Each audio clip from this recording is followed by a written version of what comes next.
time we get through my stuff, everybody will be here by the time the speakers come. Thanks very much, everybody, for coming along, and welcome to this latest, we think maybe about the 18th, in our series of Unison webinars for social work members, which really look to promote and support radical social work practice. This is in fact our second webinar on the National Care Service Bill, and that really reflects Unison and other people's serious concerns about the bill. I just want to say, for the avoidance of doubt, that Unison is in favour of a national care service, but we want to see a national care service which makes social care services for our most vulnerable citizens the best they can be, one which values and pays social care staff their worth, and one that takes profit out of care. Our problem is with the National Care Service Bill, which provides no vision for what the National Care Service might look like, but paves the way for outsourcing not only of social care, but also of all social work services. That's why in Unison we've been calling for the bill to be withdrawn and for proper engagement with all stakeholders, including service users, before the bill goes any further. We believe the bill's not fit for purpose and would leave social work services a hostage to fortune if it goes through with such little meat on its bones. My colleague Stephen Smiley just said last night that the bill is a dog's breakfast when what we want is a feast fit for a king. So that's why we've joined many other organisations, and I'm really glad to welcome speakers from some of them here today in critiquing the bill and calling for its withdrawal. I also wanted to just point out that Unison Scotland, we've just launched our latest survey of social work members, which you might have seen the week before last reported in the Sunday Herald, or the Herald on Sunday, sorry, where members have highlighted the huge uncertainty created by the bill's lack of detail and direction of travel. And if I can just tell you a little bit about it, although I'm going to put the link in the chat, our members have told us that what's really needed is investment in social work staffing and resources, better pay terms and conditions, and enough time to build relationships with the people they support. Insecurity about jobs, pensions, and changes to terms and conditions are major concerns for our members. We know that many social work staff are already working under huge pressures with high workloads, and to paraphrase Social Work Scotland, if you'll forgive me, Ben, because I think it's a great phrase, many of our social work members are living with the moral distress of being unable to practice in the way they come into social work to do. The bill just adds to that pressure with the uncertainty that it creates.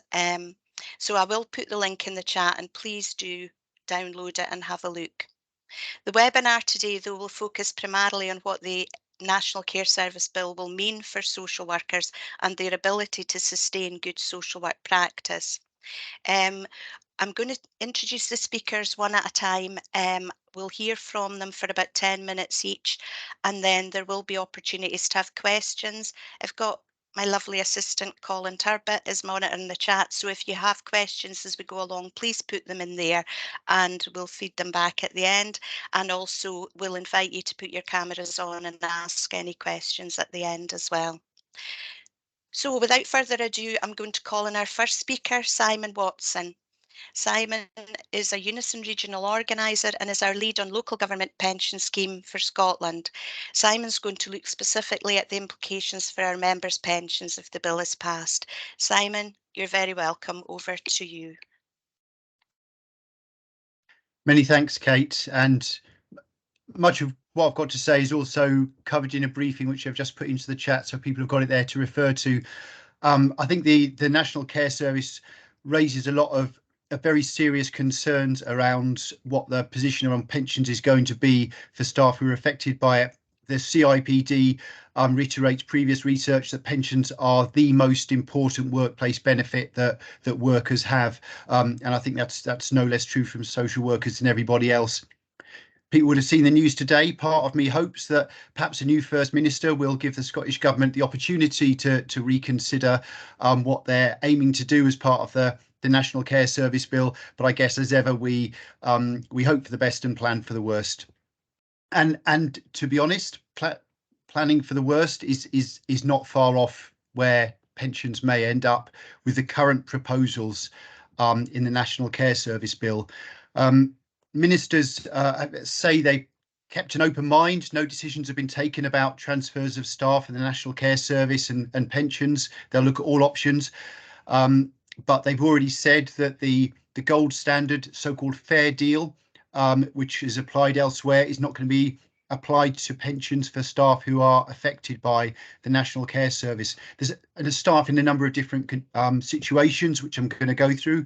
But just to say, for advice, ministers haven't gone to the Scottish Public Pensions Agency. They haven't gone to the LGPS Scheme Advisory Board. They haven't gone to trade unions for advice. What they've done is they've put out a 6-month contract to get a private consultant to give them advice on what's going to happen to the pensions of potentially 75,000 local government workers, a third of the local government workforce who might be affected by it. So it's concerning where they're getting their advice from and where that may be going. Pensions, as I say, are very important. Some of the background, because they will affect workers, the changes will affect workers, but they could also destabilise the pensions for everybody else working in local government as well. If you think the Scottish local government pension scheme has got £58 billion in assets, that's your pension contributions and the ones your employers put in.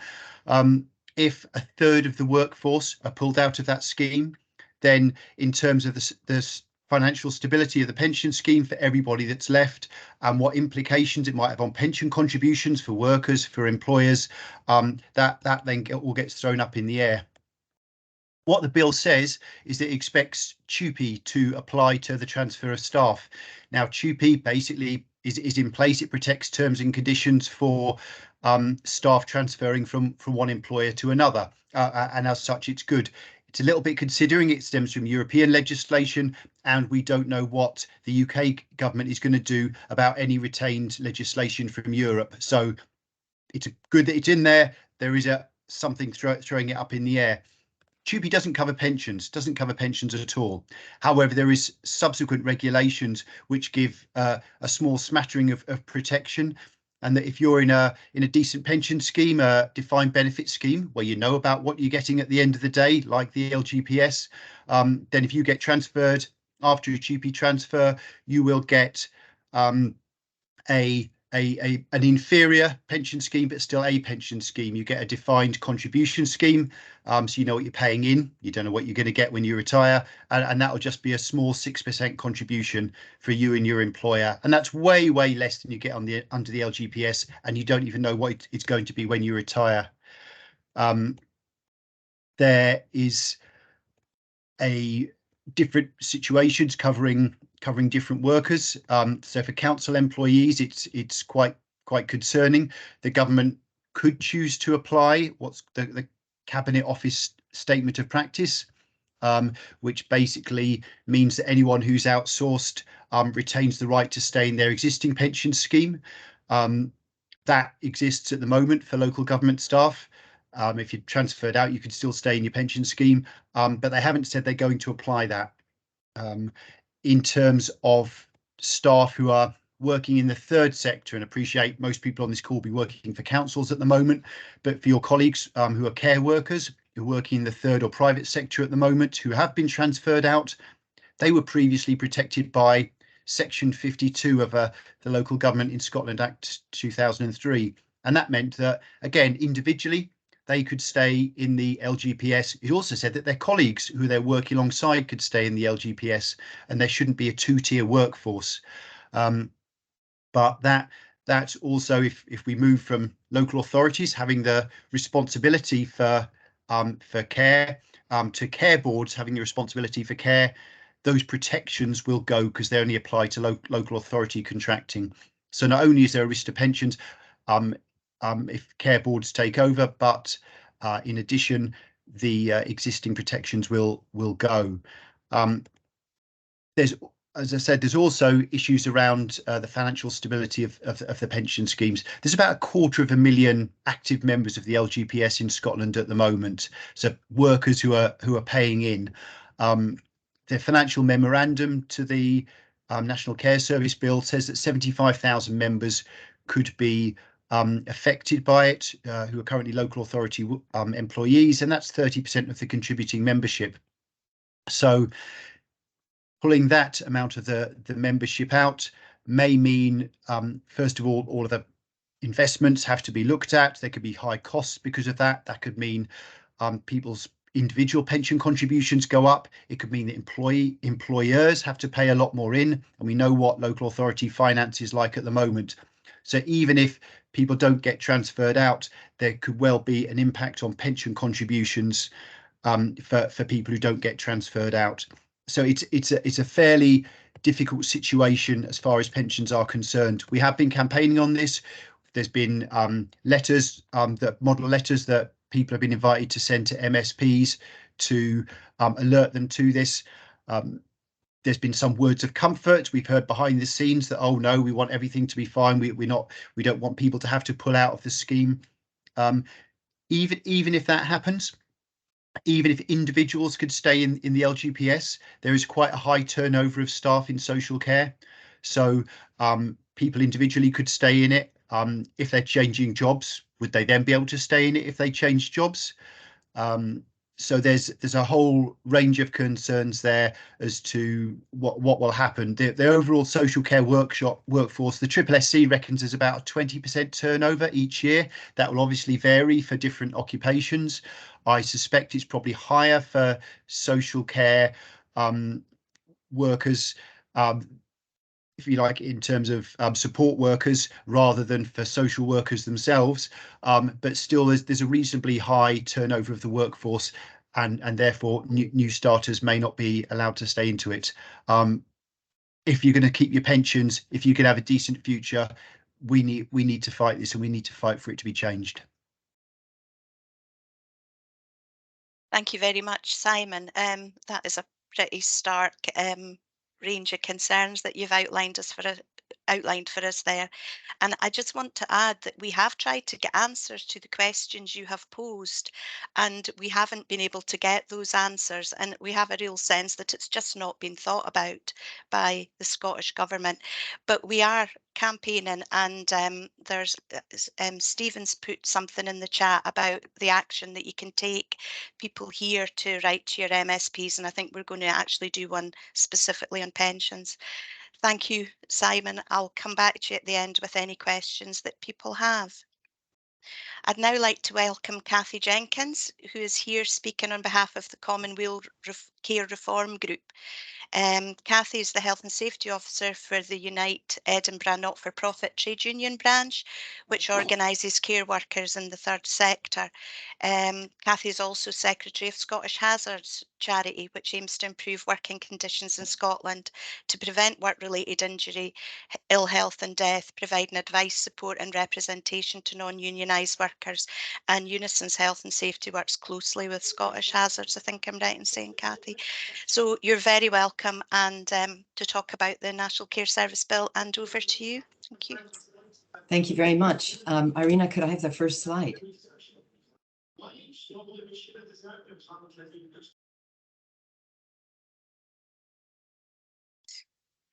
Thank you very much. Well, as Kate said, I'm here from the Commonwealth Care Reform Group, and I want to start by echoing what Kate said, and that is that Commonwealth fully supports and shares the Scottish Government's desire to create a national care service. We believe this is a historic opportunity to undertake the development of a service that would be equal in stature to the NHS and could work alongside and in tandem with the NHS to provide care support from cradle to grave. But as has already been said, we, as with many others, don't really believe that the current bill would lead us to that goal. And as you know, we're joining with the STC and others to call for a pause to the progress of the bill. At the same time, we have been drawing up an extensive list of suggested amendments, really to illustrate how the whole thing could change direction and change the direction of travel. They indicate that a really radical rethink of the bill is needed, and that's why we're calling for a pause. These amendments haven't been published, but I will try to give you a flavour of them, and you'll see many parallels with the NHS as I go through. We'll make the slides available to you so you can get additional detail from them afterwards. The next slide, please. So this is what we what our proposed amendments are designed to call for. So to create a national care service from cradle to grave, separate from central government, and with its own constitution, like the NHS. I'm not going to read them all out, I'll just highlight some. To enable care services to be designed and controlled from the bottom up. To enable care, to create a transparent mechanism for the funding of care based on need, and I will come back to that on a number of occasions, the based on need part. To create a national pay structure and terms of service like the NHS, subject to national collective bargaining, and to establish that all services operating under the National Care Service should be not-for-profit and free at the point of need, again, like the NHS. Next slide, please. We've proposed that a purpose should be put into the bill, and this is the overall purpose that is taken from Commonweal's publication Caring for All, which I hope many of you have read. I put the link in the slide, so if people haven't read it, I would really recommend that you do. We've tried to put our own thoughts about what a care service could look like. So the purpose of the National Care Service is to promote a caring society, support those who provide care informally through caring relationships, and provide care directly where this is needed, from the cradle to the grave. Next slide, please. Part of the amendments that we've put forward are to the stated principles in the bill. I'm not going to go through all the principles, they're there in the bill, but what I'm going to do is highlight some of the proposed amendments that we've made. So for services provided by the NHS, they must be not-for-profit. We want that explicit in the bill, and that the National Care Service will systematically collect information on unmet need to inform future resource requirements. And we know this is not being done systematically now, and that is a huge gap in terms of further provision. We also want the National Care Service not only to be designed collaboratively with the people who are provided, for whom the care is provided, as the bill says, but also to include unpaid carers, frontline staff, and other stakeholders. And we've put an additional E1 clause saying services provided by the National Care Service will be free at the point of use, because there's nowhere in the bill, of course, that says that at the moment. Next slide, please.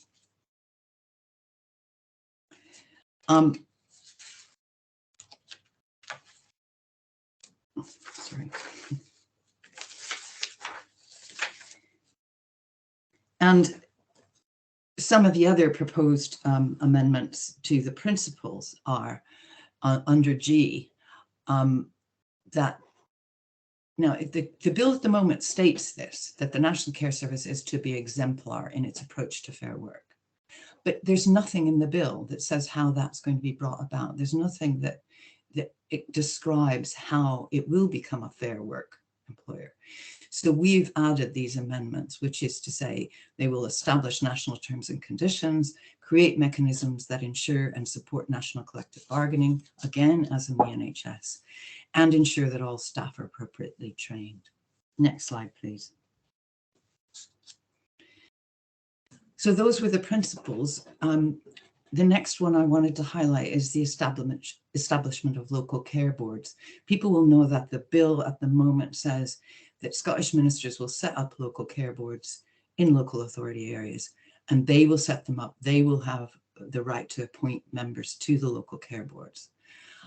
We've radically amended this in our suggestions to say that each local authority in Scotland would set up a local care board, which would function as a committee of that authority. That each local care board would consist of locally elected councillors together with elected stakeholders representing the interests of users, carers, trade unions, health service staff, etc. And that it could have non-voting representation from other public services. Each local care board would be responsible, again, for systematic collection of information and data about service provision and unmet need, and ensure that the design and management of care services devolve to allow service users, unpaid carers, and staff to co-design and control the services they rely on. Next slide, please. What follows that is that then what happens nationally? And we're proposing a whole new section to the bill, which says that there will be a national care board, and that will be elected from members of the local care boards. And this will oversee the National Care Service nationally and advise Scottish ministers. So I want to highlight just a few of these things. You can see it on the slide. But so the National Care Board will be responsible for all these things, but I would highlight designing a national system to monitor and record unmet need. Again, we're saying that on the ongoing basis to ensure that the NCS is properly resourced and that resources are fairly allocated across care boards. To establish national pay scales and terms and conditions and national collective bargaining. To establish and maintain a national training program for care staff, to oversee the National Social Work Agency, and then to agree with local care boards about other things like what might be provided nationally. Next slide, please. In the,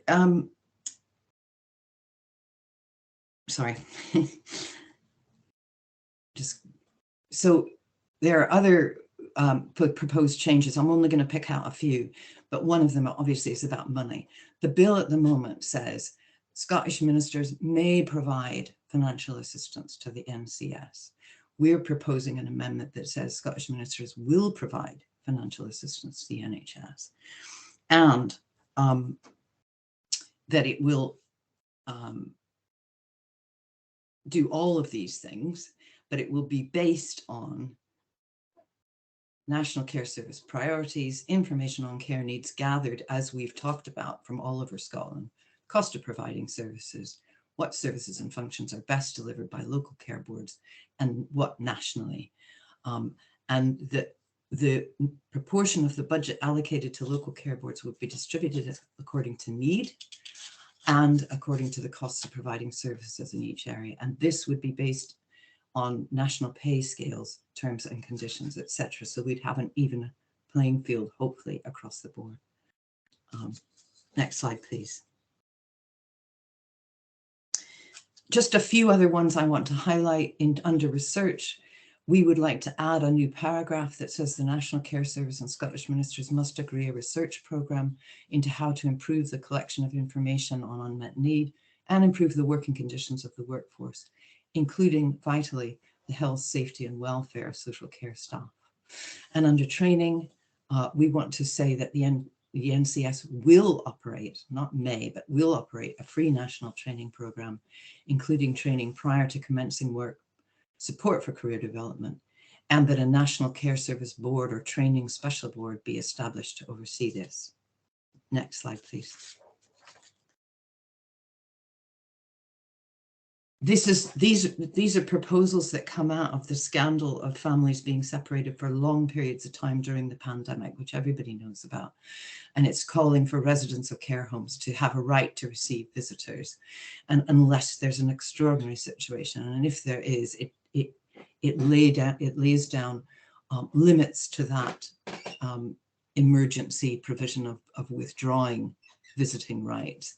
So a limit of 2 weeks for emergency measures to restrict visiting without consultation with relatives and staff. And crucially, a requirement for care home providers to provide the infrastructure which would make such emergency action less likely. In other words, to set up care homes so that it is possible for people to visit, even if there is an infection issue or whatever. And the last slide, please.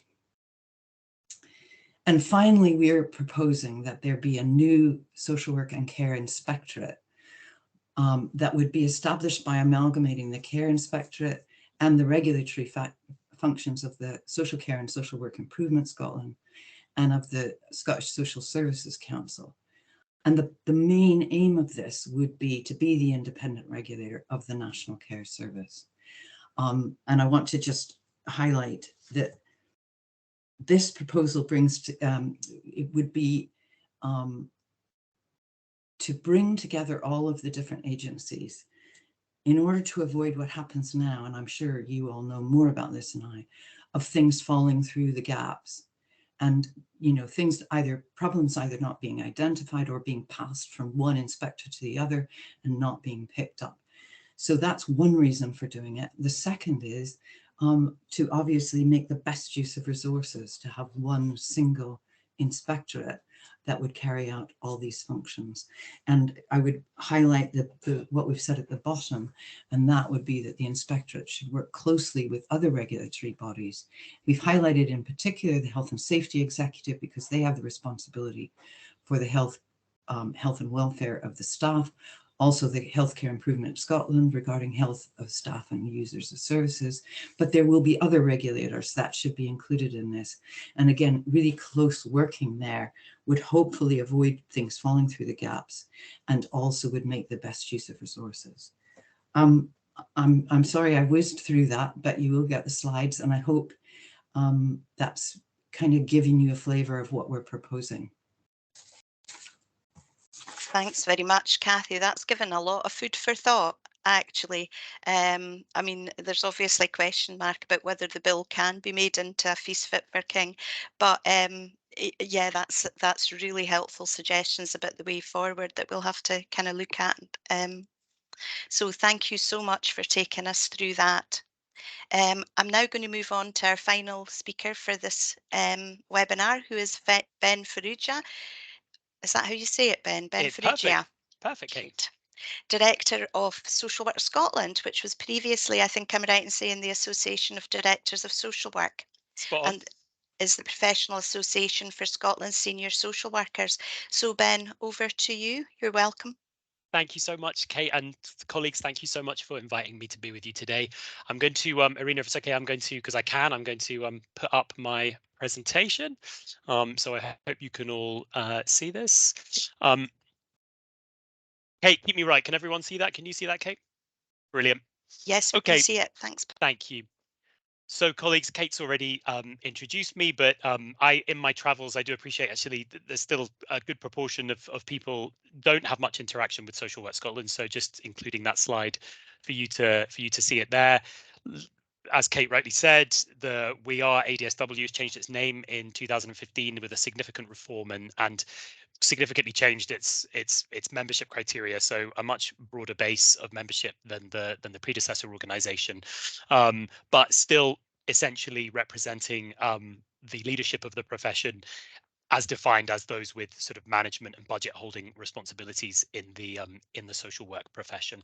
We're led by a convener group who sit on a board, just to make you aware of that. So that's Mike Burns there, John Traynor, and Alison White, who's the chief officer in West Lothian. And I'm Ben, and I'm director of the team. We've got a team of just over 20. Some of whom are delivering projects that you might be aware of, like the Scottish Child Interview Model work and self-directed support implementation, those kind of things. I wanted to take the opportunity today, a little different from my two colleagues who spoke previously. I think two really interesting inputs so far. I suppose I just wanted to take some time to unpack a little bit about the senior social work manager's position, some of our thinking, where it sits now, and invite some sort of conversation off the back of it in the discussion that follows. So, like my two colleagues who've spoken previously, Social Work Scotland support reform of both social work and social care. We've made that clear in all our submissions. I've actually for the past 5 or 6 years, but from Feely on, and that includes structures. Structural change will not in itself deliver improvement, but some reform of structures in the view of social work leadership is needed to unlock the potential of social work. And I think, being very familiar with UNISON's output over recent years, I think it's fair to say there's that appreciation that social work really is not realizing its potential as a profession and a service within the current context, and a real desire to break out of some sort of, well, let's just use the word structures again, which seem to be inhibiting us from doing that. And there's a clear focus on what we've inherited post the 1996 reforms as just not being fit for purpose. Within the membership of Social Work Scotland, there is a fair bit of support for integration actually now, and I think that grows over time. Interestingly, I think it's stronger in 2023 than it was when I joined the organisation in 2018, and that's as more people actually start to feel the benefits. So that's important. People are coming to the debate in Social Work Scotland about National Care Service. Some at least, not all, but some very positive about, for instance, the full integration, all social work services part of integration schemes and stuff. So that's been an interesting component to our conversation within Social Work Scotland. We have been quite vocal from quite early on about wanting to see some developments around national structures for Scotland, and we consider it a success that we have secured the commitment, not in the bill, important to stress, not in the bill, but a commitment nonetheless alongside the bill for the establishment of a national social work agency. This, quite a lot of the membership of Social Work Scotland is bit inherently wary of national solutions to a service that is delivered at the front line with people all the time. But I think there's come to a conclusion, people coming from different starting points, of appreciating that we are missing an important lever. As a national profession, we need some form of national structures, and that as a profession we have suffered in the absence of those. I think a few things have been mentioned by colleagues around terms and conditions is one area, but I think a particular driver has been career planning and progression, routes into university, out of university, into employment, all of that. The journey of a social worker as really needing a greater degree of oversight at the national level, so it can be planned better and be better supported throughout that journey. Final point there on the slide is human rights and voice to become the foundations on which services are built and the framework through which they are delivered. Big supporters of the promise, and want to see that delivered. And I think that really broke boundaries for Scotland, and we'd like to see that carried on into the adult and justice spaces too. For all these reasons, supported reform and see it as an opportunity. I think some of my colleagues have used some really nice language about that so far, but we do not believe the bill as currently drafted will realise that opportunity. Health surprise, and not stating anything that you don't already know. It concentrates on structural and governance changes when what is needed now, in our view, and I think the view of UNISON colleagues, workforce, commissioning and market reforms, absolutely essential. That has to be the priority, backed up by substantial sustained investment in the relevant services. And for us, that's been the deal breaker. It's to what extent do we believe these changes will unlock the resources that we have assessed confidently that are needed to deliver the quality output which social work can and wants to deliver. Sorry for all the text on the slides, but I was conscious I was going to send these to you afterwards, so I wanted to make sure they were comprehensive. But so we believe in building a NCS through co-design. This has been an important part of the debate, actually, through the last few months, and so I felt it merited acknowledging. But we really feel that the framework legislation approach that this Scottish government has taken to developing the NCS actually reduces the prospect of co-design. And I think call it hostility, call it wariness of most organizations represented on this call and elsewhere is evidence of that. If an approach pushes stakeholders into defensive positions, if it creates uncertainty within professional groups, as Simon's contribution at the top underlines absolutely has, it restricts the potential for us to do good co-design. And I think a really important point for us that we've been trying to articulate to ministers directly is that they haven't written such a framework bill that really everything's up for grabs. They have already stated some things about care boards and accountability and stuff. So actually they've already predetermined some outcomes which will preclude the outcome of co-design. And we think so. It's all a real muddle, and we're not content that provides us with the opportunity to engage with those who receive services in a meaningful way. And we've been pretty concerned over the past few months, actually, about how it's presented those working in the system as in opposition to those receiving support from the system. And I think contributions in the Chamber of Parliament have I think illustrated that, where when the minister and others have spoken. Some of my team have been in what you can't call co-design meetings, but meetings, that are ostensibly co-design about aspects of NCS, and they haven't been, in that they're not the kind of facilitated, supportive, protective space you need to have very challenging conversations.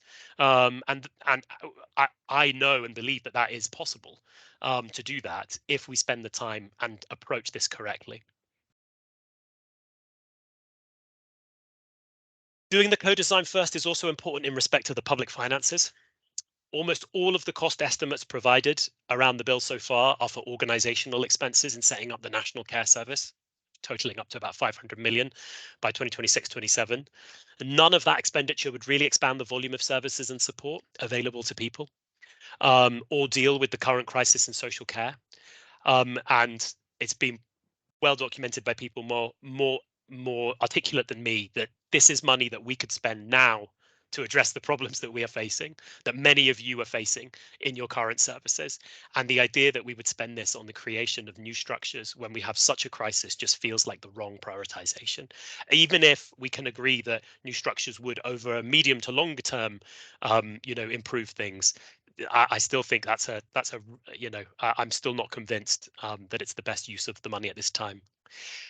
Relatedly, the principles of the National Care Service include financial stability, early intervention and prevention, and fair work. Kathy was referencing the principles there with some helpful suggestion of amendments.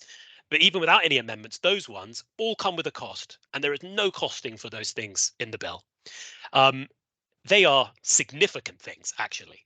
And we have a concern, I think, as Social Work Scotland, about whether Scotland can afford to do these things. Now, I believe it should do these things, but I think in a proper democratic parliamentary scrutiny process, we should be having the debate about whether these are things we can afford to do. And if we can't afford to do them with our current budget, are we willing to raise the funds through different ways to pay for them? This is all back to front at the moment. So we're making commitments to things without properly costing and giving the public the opportunity to have a view on whether it wants to pay for them. Final two slides for me, I think, or 2 or 3 slides, but just changing the focus slightly on the key social work considerations for us. Things that have really preoccupied us since we first saw the first draft of the bill and continue to, because we haven't felt we've got a good response to these questions so far. It won't be successful, this bill, in building a national care service that delivers on its core purpose because the implications of incorporating social work are not fully understood or accounted for. The practical, legal governance and professional leadership implications of employing a profession whose functions extend to protective actions is nowhere really acknowledged. I mean, those responsibilities are acknowledged in the paperwork that goes with the bill, but there's no articulation about how social work's critical function will be preserved in these new functions, in these new structures, nor is there consideration of the safeguards which must be put in place for the public and social workers with this significant transfer of power. One example we've been discussing is, of course, the role of MHOs being separate to health colleagues for all good reason, in cases where difficult decisions about the deprivation of someone's liberty have to be taken. How are we going to safeguard those things in the future structure when there's more centralization of accountability? We really feel we need answers to those questions before we can confidently progress with thinking about a national care service. The implications for social work also, if, as it may transpire, the profession is split across different delivery and accountability structures. So this is the issue about whether adults go in and children and justice do or don't at some later date. And there is a variety of views on this. I think some people feel this is more of an important issue than others, but obviously for social work as a whole, it has significant implications. Whatever the outcome of those decisions, this is going to have implications for what is more or less still an integrated profession.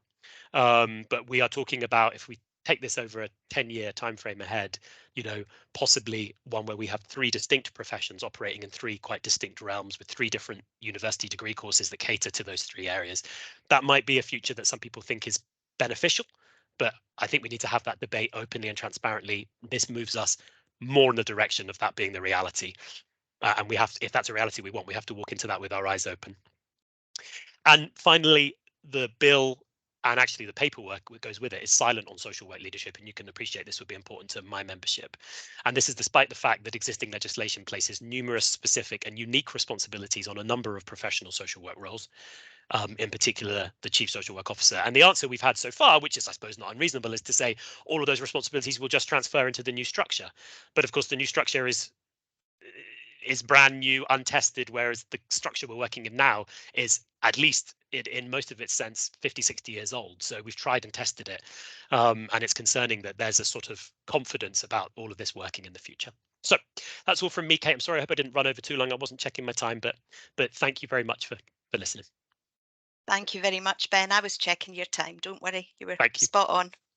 And that's been really helpful and really interesting. And I think it's a debate that we are having at the minute because we wouldn't agree with everything that you've put forward. But there are some areas where we totally are at one, and one is in the need for frontline investment in social work rather than investing in new structures that we really have no clue what they will look like. So thank you very much. I'm going to open it up now for questions.